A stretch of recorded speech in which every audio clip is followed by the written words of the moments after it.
retire and now get back to his political wings. At the moment, he can even speak in churches and in place of prayers. But once he is impeached and fully cleared, he will be having no mandate to speak in front of Kenyans by any means. And therefore, I think what he's trying to say is that he's trying to speak on issues, non-issues that doesn't matter to anyone, whatever he says at this point.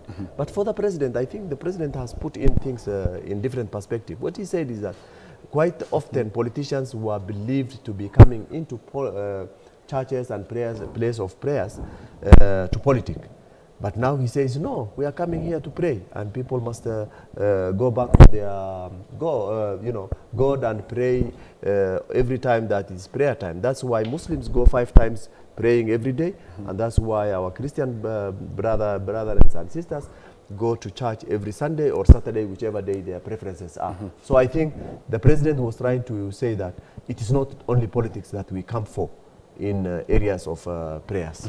Maliba, President William Ruto and his deputy came into office. They were very prayerful, and maybe it's what in Swahili they say, ombea adui yako aishi siku nyingi. So who is the enemy of the other one here? Anyway, Kenyans pray for the president every day. A lot of Kenyans pray for the president every day. They've been doing that since he came to office. They still do. A call for prayer should not be one we can scoff at. It's good to actually ask Kenyans to pray for the president. The only thing is that while Kenyans were praying for the president, it's also important for us just to remember that while Kenyans were praying for the president, at that particular point, the deputy president was busy polarizing the country. Because if there are a few things that he's not been, that really got him to be impeached. Look at, for example, his statement around Murima and the shareholdings issue. That, for a long time, had made one of the struggles we in UDA and generally in Kenya Kwanza struggled with, especially with the people, was the divisive talk, especially around shareholding and people who had shares in this country and those who didn't. Well, that really polarized the country. And it's one of those things that, by the way, even led to 25th June. Well, President Ruto said the church should not be used for politics. Yes. He was accompanied by UDA and ODM MPs and senators, and this is what they said on the same pulpit that President Ruto used. Kama kuna mtu anafanya katika serikali ya President William Ruto na ako na agenda ya ukabila ama ya mahali ametoka ama ya dini, I want to tell you for free, because I have worked with that man for 20 years. It is impossible. Alikuwa Turkana jana, muliona vile alivaa nguo ya Waturkana. Na nilihakikisha kura yangu nimepeleka pahali ambapo ninajua serikali inalinga. Nilipiga kura Gachagua aende nyumbani, and I'm not regretting as a leader of Isiolo. So kwa hivyo sisi tuko na Kindiki, na Kindiki ni kijana yetu, na tuko na serikali pia iko na sisi, tuko imara. Watu wanapewa cheo kubwa kubwa, wanajisahau, wanaenda huko kuropoka kama watoto, alafu wanasema oh, nimeonewa. Mtu anapewa nafasi kubwa kuwakilisha Wakenya wote, alafu anaenda kusema sehemu yake. Mimi mwenyewe kama gavana ya Marsabit siwezi kusema ati jamii moja ama nini, lazima tubebe kila moja. Sisi kama Wakenya tushikane pamoja na rais wetu William Ruto. Juzi sisi bunge tumesema lazima rais afanye kazi kisawasawa bila wasiwasi. Na ile tashwishi ilikuwa yule alikuwa former deputy president Rigathi Gachagua ambaye alikuwa ana act kama regional governor ya sehemu moja. Tumesema aende kabisa. Si namna hiyo? Apologies for the clips there, but we can comment on that. I think one of the things the hypocrisy of our leaders sometimes really shocks me.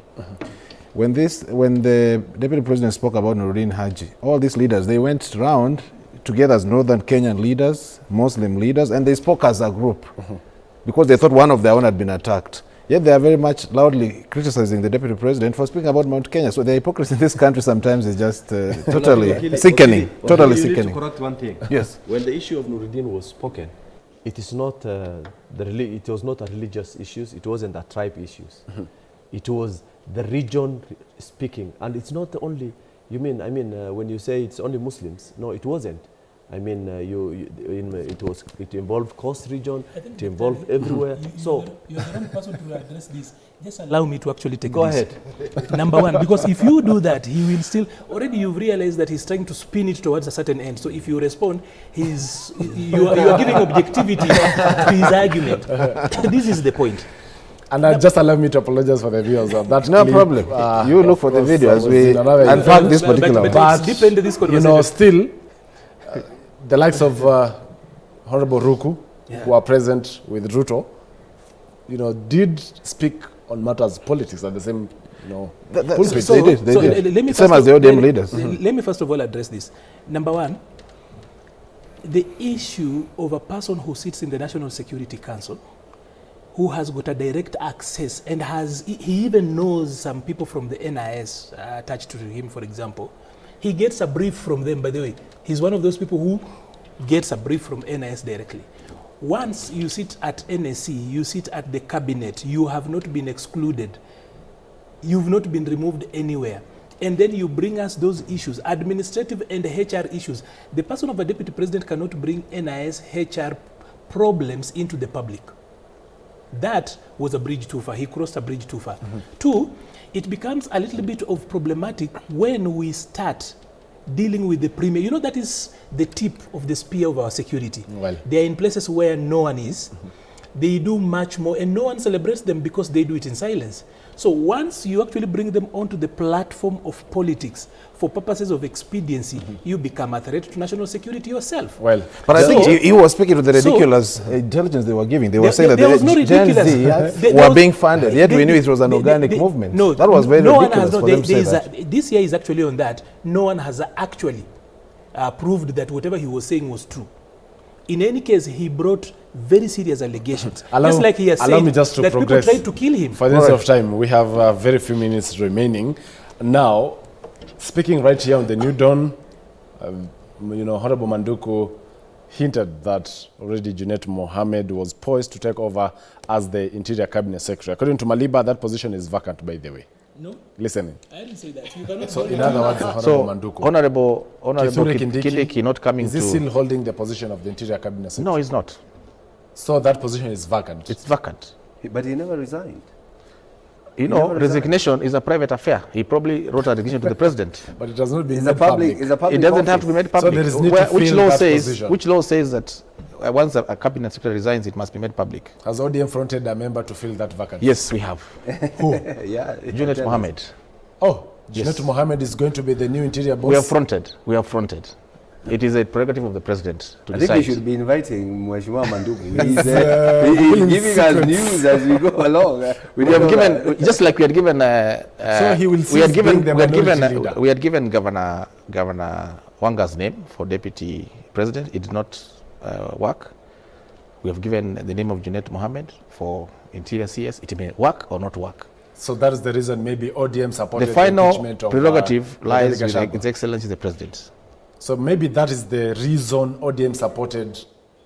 And the minority leader, Junet Mohammed, has responded to that, saying President William Ruto continues to broaden his government to conform to the wishes of Kenyans and national inclusion, service delivery, governance, democracy, and stability of the nation. In this context, I have been made aware of the unfounded innuendos to the effect that I have shown interest in the position of the Cabinet Secretary for Internal Security and National Administration, or that of the ODM party has submitted my name for the consideration of the same. Whereas the opportunity to serve fellow Kenyans in any capacity is always welcomed, I wish to inform the public that I am neither one of the people angling for the job, nor has the ODM party shown any interest in seeking to have another party expert join the government in that capacity. In any case, I've just recently assumed the leadership of of the minority party in the National Assembly, which is an equal, very important constitutional office in our governance architecture. I do hope this clarification puts the matter to rest and allow the country to focus on more important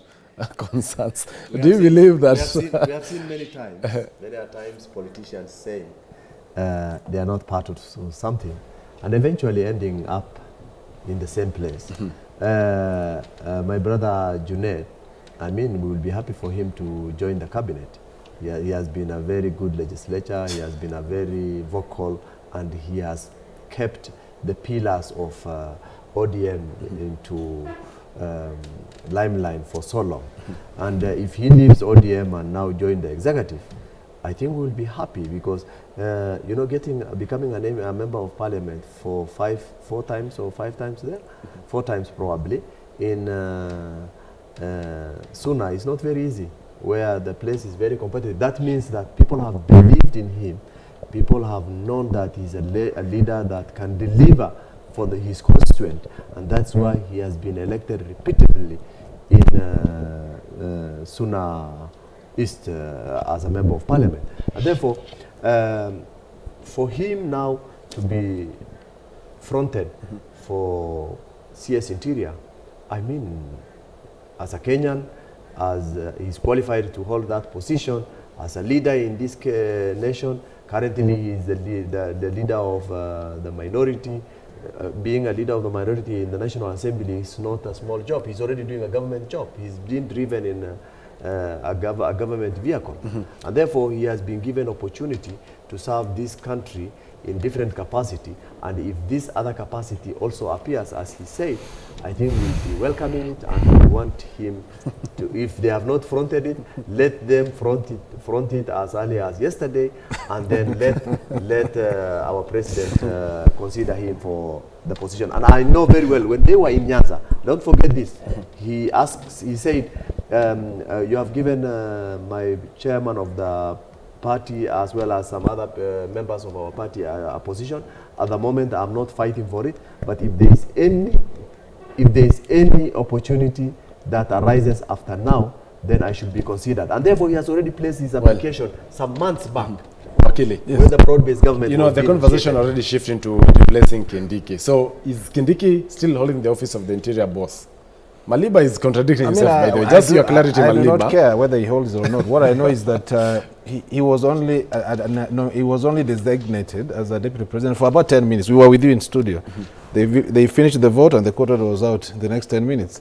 So he was in that position for 10 minutes. Now he's back to where he was. Whether he holds the position or not, I think that's up to him and the president. I don't think we care very much about it. Talking of Junet, I don't think he's mature enough to be able to be for the interior. Honestly, let's speak honestly. He hasn't been the best in terms of being mature politically. He's been most of the time a noisemaker. I think let's also balance these appointments. There are many tribes in this country, 42 of them. The cabinet has only 24 slots. Can we try and give to another community which has never been appointed to anything, maybe? Then that could make some sense. Maliba on Junet Mohammed clarifying that he's not, keen to take over or to replace Kindiki, and also still clarify, what position Kindiki is holding on to right now. Because on the other side, you said you wouldn't clarify. No, I said when you clarify, then it's not. What's the true position of Kindiki? Of who is Ruto's interior cabinet CS? Interior CS, I mean. As far as I know, I do not know whether Kindiki is the CS Interior or not. But then I also know that the executive order that put him in the office has not been revoked. But then there is the other small matter about how resignations and how these things work. Therefore, that's why I actually directed you to the Secretary of Cabinet Affairs, Mercy Wanjau. She can actually answer that very well. But having said that, I do not... as a political animal, I really find it strange that Junet actually found time to respond and clarify to political banter. In politics, whenever somebody finds it necessary to explain and deny or get verbose, as the statement you've actually read, that is normally reading mischief into it. And it's not bad. Somebody should actually remind the good boy that it's not bad for him to aspire to actually become a CS or even rise higher. It is actually okay. And by the way, you're referring him to a good boy. Yes, for a person who was been termed as not mature enough. That's what I wanted to hold such a respond to. position. I do not know when Morara was born, but I know he is not older than Junet, because I know Junet was born in 1977. I'm 35 years old. So looking at him, he's junior to Junet. Junet has won elections as a but councillor. But his maturity as a result of the age. He has been a mayor. Look at this. He has been elected as a, by the way, far away from home. I do not know where you come from, but I'm not so sure those people have elected you before. Junet has been elected. And they will in the next election. Yes, by the way, sure. I come from Honorable Manduku's constituency. By faith. The only word I've heard him say in Parliament, I vote yes to the impeachment. I've never heard him speak in Parliament, and that's a debate to be had in 2027. So, by faith, they will, and actually wish him well. But this is the point, that Junet has actually been a mayor. He's been a member of Parliament. He's led committees and everything else. I don't know what other maturity you would want of him. Even though I will support him on this, that it's important probably for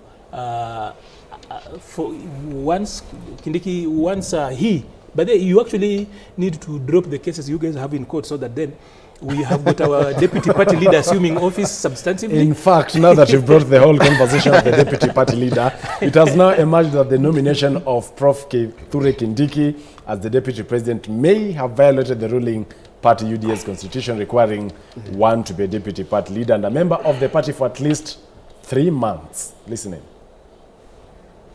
The problem is here.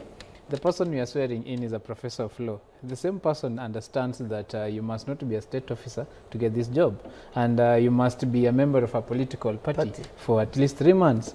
But this person, who is a professor of law, does not advise the boss that, you see, the direction you've taken is not really correct. So if they go ahead and swear him in as the deputy president, already that one is unconstitutional. The constitution of my party, which is UDA, says that the party leader will be the president. The deputy party leader will be the deputy president. So Kindiki is not the deputy party leader in other That's words. the point. They could have just started from the party itself. Say, okay, we are kicking out the deputy president, Rigathi Gachagua, as the deputy party leader of UDA. Then they put Kindiki. Then they followed their constitution first before bringing him to parliament. But there are already parliament plans did of not look into removing that. Rigathi Gachagua as the deputy party leader. There is a NEC meeting that will soon be convened. But Maybe it is too late. Maliba, that is on 25th right here on this panel. First of all, it emerged that Kindiki's nomination was a violation of your own constitution. First of all, I actually feel so sorry for Manduku. You sandwiched Manduku between Thangwa and Jimmy on the other side. That is an adversarial way of actually working on a panel. That's why he said those things that he said. Having said that, I do not know. As we wind up, actually, I do not know which constitution Senator Thangwa is actually referring to. But as far as I know, Kindiki was one of the deputy party leaders of UDA. Just before you forget, UDA has got 3 slots. Until recently, UDA had 3 slots of deputy party leaders. 3. Not one. One in charge of administration, the other one in charge of policy, the other one in charge of programs. So Kindiki was serving as a deputy party leader and also as a cabinet secretary. No, I'm saying before he was appointed. Okay, your constitution says 3 months prior to nomination. I just want to actually help you also. Senator Karungo Thangwa might not have known. But recently, we also amended our constitution as a party. We sent our team, our legal team, to Nakuru. He might not have known, but I'd just like to tell him. I'd just like to remind him that the party leader, who is the President William Ruto, knows the constitution and actually consulted widely. I will invite Senator Karungo Thangwa to go back and review to know which version of the constitution of the party he's actually dealing with. Thank you. Okay. 10 seconds or less, your final remarks. My final remarks, I do not care about the UDA constitution. It's as useless as the paper it's written on. What we should look at is the constitution. You don't know the paper. On whatever thing it's written on. Whether it's a paper or a manila paper. Allow him to wind up. So, in short, let us focus on the issues. The case is before the courts. The courts will adjudicate and they'll determine whether the process was properly done in line with the constitution. Thank you. Dr. I think there are 3 issues I would like to mention. One, first and foremost, the business of the deputy president as deputy in this country is over because it was a political process and that has been completed. Regardless of whether the court will going to poke some holes on this process, it only gives him an opportunity to resign. Secondly, The issue of appointment of Professor Kithure Kindiki as a deputy, I think, if I'm not very wrong, I mean, public servants are allowed to be a member of political party, but they are not supposed to be fully engaged in that political party. And therefore, that means he's a member of any political party, meaning UDA. And then if he's appointed, I think he already has his part. Finally, I don't want to leave without saying that as much as Junet has said, probably that is not something which has been floated in. We want Junet to be floated in, and we want him to be the interior CS. Thank you so much. Dr. Isaac Hassan, leadership and governance expert, Moraro Moki, an advocate of the High Court of Kenya, and Arnold Maliba, head of policy and public affairs, the UDA. It has been a conversation on the state of politics. My name is Joel Chacha. Do enjoy the rest of your day.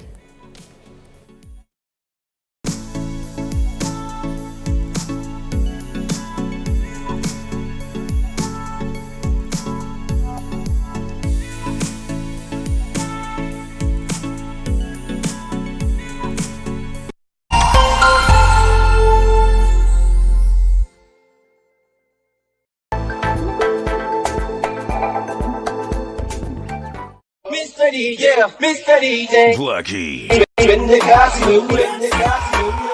Anguka now. When it comes to playing the best music videos, we've got you covered.